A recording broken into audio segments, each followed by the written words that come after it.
এক নাম্বার, রাষ্ট্রের একচেটিয়া দখল তেলের উপরে ভাঙতে হবে, রাষ্ট্রের মনোপলি ভাঙতে হবে। তেলের বাজারে একটাই ক্রেতা, একটাই আমদানিকারক, একটাই নিয়ন্ত্রক, একটাই দাম নির্ধারক, আর শেষে দেখা গেল একটাই ব্যর্থতা সারা দেশে ছড়ায় পড়ছে।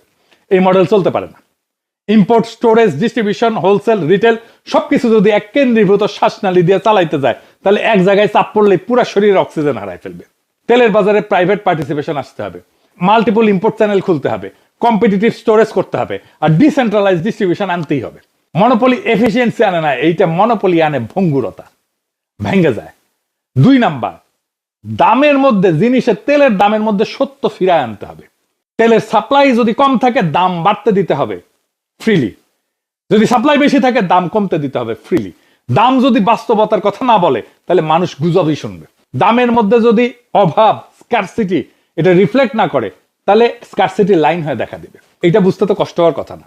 সরকার যদি রাজনৈতিক জনপ্রিয়তার জন্য দাম চেপে রাখে তাহলে বাজার তার প্রতিশোধ নেয় পাম্পের সামনে। তাই এই প্রাইস কন্ট্রোল বাদ দিতে হবে, সরকার থেকেই বাদ দিতে হবে, দামকে অ্যাডজাস্ট করতে দিতে হবে।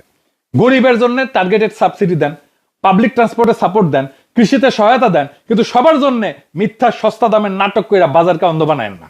কারণ ইকোনমিতে মিথ্যা দাম শেষ পর্যন্ত সত্যিকারের শর্টেজ তৈরি করছে।